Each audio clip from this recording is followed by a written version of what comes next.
अयोध्या से खबर है, जहां गद्दोपुर में रेलवे बाईपास के विरोध में गद्दोपुर बचाओ संघर्ष समिति का आंदोलन लगातार जारी है। रविवार को सपा के पूर्व मंत्री पवन पांडे पीड़ित परिवारों से मिलने पहुंचे और उनका दर्द सुना। सैकड़ों की संख्या में जुटे लोगों ने जबरदस्त प्रदर्शन किया। प्रदर्शनकारियों का कहना है कि रेलवे लाइन उनके घर और जमीन के बीच से गुजर रही है, जिससे वे बर्बादी के कगार पर हैं। पूर्व मंत्री पवन पांडे ने भरोसा दिया कि वह इस मुद्दे को दिल्ली तक पहुंचाएंगे और संसद में भी उठाएंगे। उन्होंने सरकार पर मनमाने तरीके से काम करने का आरोप लगाया और कहा कि जनता की इस लड़ाई में वे मजबूती के साथ खड़े हैं। ग्राम सभा गद्दोपुर है, वर्तमान में लाला लाजपत नगर वार्ड है।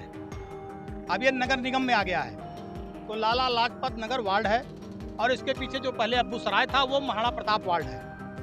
इन दोनों वार्डों से नई रेलवे लाइन निकालने की योजना रेल मंत्रालय ने बनाया है। आज हम यहाँ पर मौके पर आए हैं। सैकड़ों परिवार बेघर हो जाएंगे। बहुत से ऐसे लोग हैं जो सेना में काम करते हैं, एक एक रुपया अपनी तनख्वाह का जोड़कर लोन लेकर मकान बनाए हैं। बहुत से ऐसे लोग हैं जो रिटायर होने के बाद सारा पैसा जो मिलता है नौकरी का उससे जोड़कर अपना मकान बनाए रह रहे हैं। लेकिन आज सरकार इनके मकानों को तोड़ना चाहती है, रेलवे लाइन निकालना चाहती है। हजारों लोग पूरे ग्राम सभा के माताएं बहनें बुजुर्ग यहाँ पर इकट्ठा हैं। हम भारत सरकार रेल मंत्रालय से ये मांग करते हैं कि ये रेलवे लाइन किसी और रास्ते से ले जाएं, इस गांव को, इस वार्ड को, यहाँ से रेलवे लाइन न जाए। हमारी पहली मांग है ये, चाहे वो बनबीरपुर हो, चाहे वो महाराणा प्रताप वार्ड अब्बू सराय हो, चाहे लाला लाजपत राय वार्ड और ये गद्दोपुर जिसे कहते हैं, यहाँ से रेलवे लाइन न जाए। इस बात की मांग हजारों क्षेत्रवासी कर रहे हैं, सारे लोग यहाँ पर मौजूद हैं। हम भी इस बात की मांग कर रहे हैं। हम अपने अयोध्या के सांसद जो रेलवे बोर्ड के मेंबर भी हैं, माननीय अवधेश प्रसाद जी से मिलेंगे, क्योंकि वो कल से सदन है, दिल्ली में है। अभी मैं इन लोगों से पूरा प्रार्थना पत्र अपना लेकर के मिलूंगा, स्वयं दिल्ली जाऊंगा और कहूंगा कि रेल मंत्री से मिलकर इस रेलवे लाइन के स्थान का परिवर्तन किया जाए। और ये हजारों ग्रामवासियों की, वार्ड वासियों की सिर्फ एक मांग है कि रेलवे लाइन का स्थान परिवर्तन किया जाए और ऐसे किसी अन्यत्र जगह से जाए जहां पर किसी का मकान, दुकान और जमीन न जाने पाए। हम इसके लिए पूरा प्रयास करेंगे। और अगर बात नहीं बनेगी, अभी ताली ना बजाओ भाई, ताली तब बजाए जब काम हो जाए। जब रेलवे लाइन का स्थान चेंज हो जाए तो ताली बजाने का मतलब है। और अगर बात नहीं बनेगी तो मैं अपने राष्ट्रीय अध्यक्ष श्री अखिलेश यादव जी, जो कि कन्नौज के सांसद हैं, हमारी पार्टी के राष्ट्रीय अध्यक्ष हैं, मैं आप लोगों का प्रार्थना पत्र लेकर उनसे मिलूंगा, उनसे निवेदन करूंगा, रेल मंत्री से मिलकर इस बात के लिए निवेदन करें कि हजारों मकान टूटने से, हजारों के परिवार टूटने से और हजारों लोगों की खेत किसान की माँ है, उसी से अन्न पैदा होता है, उसी से परिवार चलता है, जीवन यापन होता है, तो उससे बचाने का पूरा प्रयास किया जाए। रेल मंत्री से मिलकर सिर्फ एक मांग की जाएगी कि ये रेलवे लाइन किसी अन्यत्र स्थान पर स्थानांतरित की जाए, जिससे किसी का नुकसान भी ना हो और हजारों लोगों के मकान, घर परिवार बच सकें। इसके लिए आज हम इन लोगों से बीच में मिलने आए हैं। अपने सारे साथी यहाँ मौजूद हैं। ज्ञापन लेंगे, ज्ञापन अपने सांसद जी को भेजेंगे और अगर कोशिश करेंगे काम हो जाए, अगर नहीं होगा तो राष्ट्रीय अध्यक्ष जी और पूरी पार्टी के सारे सांसदों के साथ रेल मंत्री जी से मिलकर यहाँ की आवाम को, यहाँ की देवतुल्य जनता को।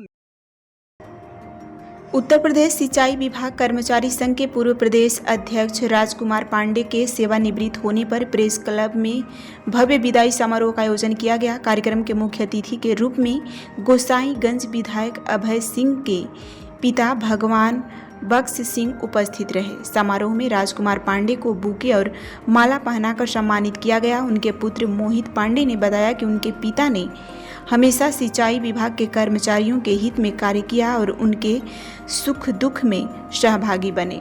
प्रदेश अध्यक्ष रहते हुए राजकुमार पांडे ने विभिन्न जिलों में कर्मचारियों की समस्याओं को उठाया और हक की लड़ाई लड़ी। उन्होंने यह भी कहा कि सेवानिवृत्ति के बाद वे कर्मचारी हितों के लिए सदैव तत्पर रहेंगे। इस अवसर पर भाजपा नेता खुन्नू पांडे, डिपुल पांडे, विभाग के अधिकारी, कर्मचारी एवं कई जिला से आए संघ प्रतिनिधि भी मौजूद रहे। आज सिंचाई संघ प्रदेश अध्यक्ष के रूप में हमारे पिताजी, जो कि सिंचाई विभाग में कार्यरत थे, आज उनकी विदाई पार्टी जो है आयोजित की गई थी, जिसमें गोसाईगंज के विधायक अभय सिंह के पिताजी श्री भगवान बख्श सिंह और जिला उपाध्यक्ष खुन्नू पांडे जी, डिपुल पांडे जी भाजपा नेता, और लखनऊ से भी बरेली से भी, गोंडा से भी, सुल्तानपुर से भी सभी सिंचाई संघ के संगठन के पदाधिकारी मौजूद थे।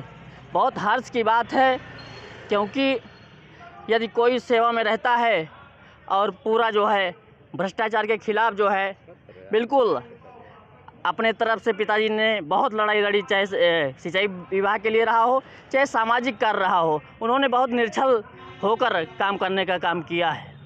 ये बहुत खुशी की बात है और गौरव का विषय है कि हमारे पिताजी श्री राजकुमार पांडे जी आज रिटायर हुए हैं, संगठन से रिटायर हुए हैं।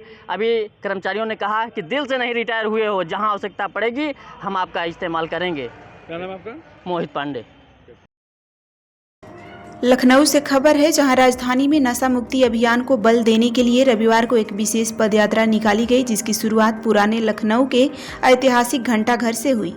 यह पदयात्रा अंग्रेजों भारत छोड़ो आंदोलन की तर्ज पर आयोजित की गई और इसका नेतृत्व पूर्व सांसद कौशल किशोर ने किया। यात्रा घंटाघर चौक से शुरू होकर परिवर्तन चौक तक पहुंची। पदयात्रा के माध्यम से लोगों को नशे के दुष्प्रभाव से अवगत कराते हुए समाज को नशा मुक्त बनाने का संकल्प दिलाया गया।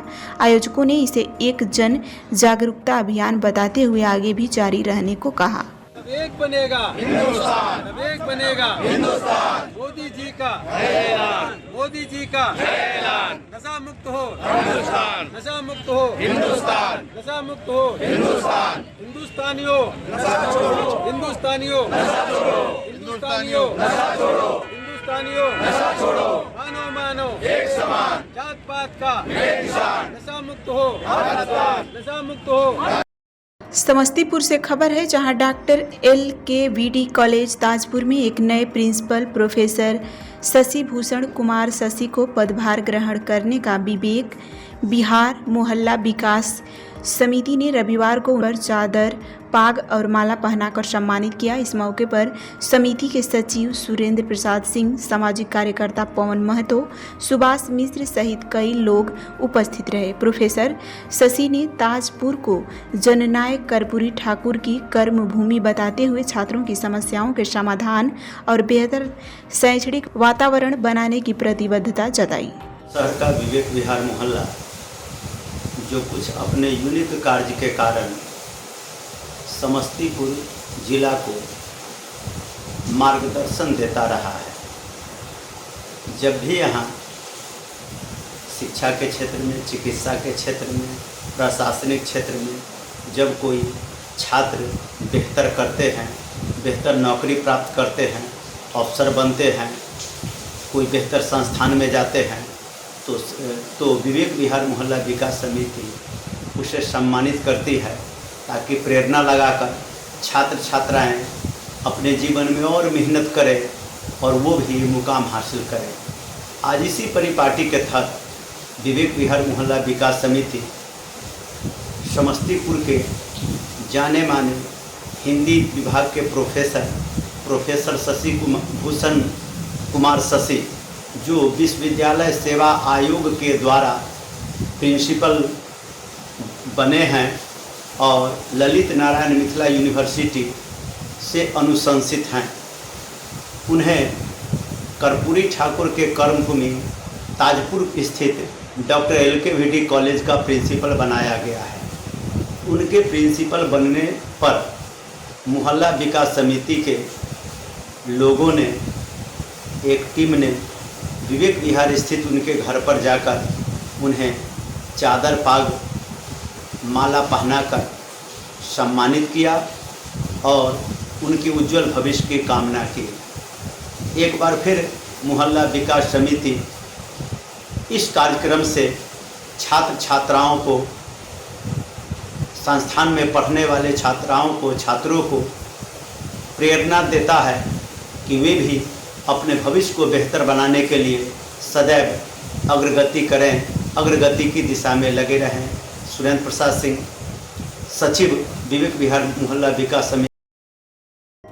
सिद्धार्थनगर जिला के खेसहरा थाना क्षेत्र के सरकार पार चौकी अंतर्गत महुलानी में हुई नकबजनी की घटना का पुलिस ने 24 घंटे के भीतर खुलासा करते हुए 3 शातिर चोरों को गिरफ्तार किया है। पकड़े गए आरोपियों में 2 सगे भाई भी शामिल हैं और तीनों चोरी की वारदात के दौरान स्थानीय निवासी हैं। चोरी के सामान के साथ गिरफ्तारी के समय पुलिस क्षेत्राधिकारी प्रवीण प्रकाश, थाना अध्यक्ष अनूप कुमार मिश्रा व पुलिस टीम मौजूद रही। मामले की जानकारी अपर पुलिस अधीक्षक प्रशांत कुमार ने दी। उन्होंने बताया कि त्वरित कार्रवाई कर चोरी की गुत्थी सुलझाई गई है और आगे की पूछताछ के आधार पर अन्य खुलासे भी संभव हैं। देखिए, अपराध एवं अपराधियों पर नियंत्रण के लिए एडीजी जोन गोरखपुर महोदय, डीआईजी रेंज बस्ती महोदय, पुलिस अधीक्षक सिद्धार्थनगर महोदय के द्वारा एक अभियान लगातार यहाँ पे चलाया जा रहा है। उसी के क्रम में आज क्षेत्राधिकारी बासी, थानाध्यक्ष खेसराहा और उनकी टीम के द्वारा एक चोरों के गैंग को पकड़ा है, जिसमें 3 अभियुक्त गिरफ्तार किए गए हैं और गिरफ्तार किए गए अभियुक्तों के कब्जे से 33 बर्तन बरामद किए गए हैं। घटना इस प्रकार से है कि दिनांक 2 तारीख को संजय यादव, जो गांव के रहने वाले हैं, उनके भाई के बेटे की शादी हुई थी और शादी के बाद यह परिवार अपने घर को बंद करके हरियाणा में जाकर रहने लगा था। उक्त तीनों चोरों के द्वारा उनके घर की रेकी की गई और रेकी के पश्चात उनके घर में जो नए बर्तन शादी में आए थे उनकी चोरी की गई और इस प्रकार से आज इस घटना का अनावरण किया गया है और इनके कब्जे से 33 बर्तन बरामद किए गए हैं। बर्तन जो बरामद हुए उसमें 17 थाली है फूल की, 2 गगरी है, 5 अदद लोटा है, 4 अदद कटोरा है, 3 गिलास और एक छोटी परात है। ये जो गैंग है इनके ऊपर पहले भी आपराधिक मुकदमे दर्ज हैं। इनके ऊपर चोरी, वाहन चोरी, नकबजनी, आगजनी और मारपीट की घटनाएं इनके ऊपर पहले से भी इन पर दर्ज हैं। जो अभियुक्त गिरफ्तार किए गए हैं उनके नाम है बद्री विशाल, आदित्य मिश्रा और गोविंद। इसमें बद्री विशाल और आदित्य मिश्रा दोनों सगे भाई हैं और ये जो तीनों अभियुक्त हैं इनके द्वारा और भी कई घटनाएं कारित की गई होगी, जिसके संबंध में जांच और विवेचना प्रचलित है। इन तीनों के विरुद्ध गैंग पंजीकरण किया जाएगा और गैंगस्टर की कार्रवाई की जाएगी। सर, गैंग का मुखिया बद्री है, इस गैंग को और कोई चला रहा था, जैसे आपने बताया इसको मोबाइल में कई तरह की तस्वीरें आई हैं, तो क्या पुलिस उन तस्वीरों तक भी लोगों तक पहुंच रही है? बिल्कुल। अभियुक्त के द्वारा जो मोबाइल इस्तेमाल किया जा रहा था उस मोबाइल में बहुत सारे हमें फोटोग्राफ्स भी मिले हैं, तस्वीरें मिली हैं। उन तस्वीरों की भी हम जांच कर रहे हैं कि क्या और भी इनके द्वारा कहाँ चोरियां की गई हैं और कौन कौन से माल इनके द्वारा चोरी की गई है। इस संबंध में हम विस्तृत और गहन जांच कर रहे हैं। जोधपुर के लक्ष्मीनगर प्लाट नंबर 190-191 पर स्थित सेंट्रल मॉडर्न सेकेंडरी स्कूल की इमारत जर्जर अवस्था में है। इससे आसपास के निवासियों में भय का माहौल है। हाल ही में झालावाड़ जिला के पिपलोदी गांव में एक सरकारी स्कूल की छत गिरने से 7 बच्चों की मौत और 22 के घायल होने की दुखद घटना ने इस मुद्दे को और गंभीर बना दिया है। स्थानीय लोगों ने जोधपुर नगर निगम से इस स्कूल को तत्काल गिराकर सुरक्षित बनाने की अपील की है ताकि झालावाड़ जैसी घटना यहाँ पर दोहराई न जाए। स्थानीय निवासियों ने बताया कि उन्होंने स्कूल की जर्जर स्थिति को लेकर कुछ समय पहले शिक्षा विभाग को लिखित शिकायत दर्ज कराई थी, लेकिन अभी तक कोई कार्रवाई नहीं हुई है। इस पर लापरवाही से लोगों में आक्रोश बढ़ रहा है। सेंट्रल मॉडर्न सेकेंडरी स्कूल जहां कक्षा 10 तक पढ़ाई होती है न केवल जर्जर हालत में है, बल्कि यहां बुनियादी सेवाओं का भी अभाव है। स्कूल के पास बच्चों के लिए खेल का मैदान नहीं है और ना ही छात्र छात्राओं के लिए अलग अलग शौचालय है, जिससे बच्चों में पढ़ाई के साथ साथ असुरक्षा और असुविधा का भी सामना करना पड़ रहा है। लोगों का कहना है कि शिक्षा विभाग और नगर निगम को स्कूल की स्थिति के बारे में बार बार अवगत कराया गया, लेकिन कोई ठोस कदम नहीं उठाए गए। झालावाड़ जैसे हादसे के बाद जहां प्रशासन की लापरवाही पर सवाल उठे हैं, वहीं जोधपुर के लोग ऐसी चूक को बर्दाश्त करने के मूड में नहीं हैं। लोगों ने मांग किया है कि नगर निगम तुरंत स्कूल भवन का निरीक्षण करे और इसे ध्वस्त कर नया निर्माण करवाए, शिक्षा विभाग की शिकायतों पर त्वरित कार्रवाई करे और और बच्चों की सुरक्षा सुनिश्चित करें। वैकल्पिक स्थान पर कक्षाएं संचालित करने की व्यवस्था की जाए। स्कूल में शौचालय और खेल के मैदान जैसी बुनियादी सुविधाएं उपलब्ध कराई जाए। झालावाड़ हादसे के बाद राजस्थान सरकार ने 2000 जर्जर स्कूल भवनों को चिन्हित किया है और इसे मरम्मत करने के कदम उठाने का भी दावा किया है। जोधपुर के इस स्कूल की स्थिति को देखते हुए स्थानीय प्रशासन और शिक्षा विभाग से तत्काल कार्यवाही की उम्मीद की जा रही है ताकि बच्चों का भविष्य और उनकी सुरक्षा सुनिश्चित हो सके। मैं आलोक भाटी, सनोपासलाल भाटी, निवासी जोधपुर।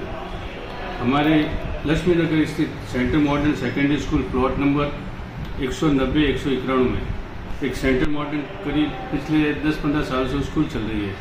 वो एक किराए के मकान में चल रही है। उस मकान की हालत बहुत ही ख़राब हो चुकी है। सामने वाली भीत अभी गिरी थी तो उन्होंने रिपेयर करवाई, परंतु वो भी ढंग से नहीं रिपेयर हुई है। प्लस ये जर्जर अवस्था में काफ़ी टाइम से है। बच्चों को इनसे बहुत नुकसान हो सकता है। इसलिए आपसे नगर निगम वालों से ये निवेदन है कि इस स्कूल को जीर्णोद्धार के लिए नोटिस जारी करें। जो जर्जर अवस्था में स्कूल पड़ा हुआ है, इस बारे में आप क्या कहना चाहते हैं, बताएं। सर जी, ये स्कूल हमने सन 1994 में मैंने इस भवन का निर्माण करवाया था और उस समय पूर्ण रूप से निर्मित नहीं था, काफ़ी कुछ काम बाकी था। उसी दौरान हमने स्कूल को किराया दे दिया था। तब से स्कूल चल रही है। इसमें किसी तरह का वापस सार संभाल या रिपेयरिंग का कोई कंस्ट्रक्शन का काम नहीं हो रहा है।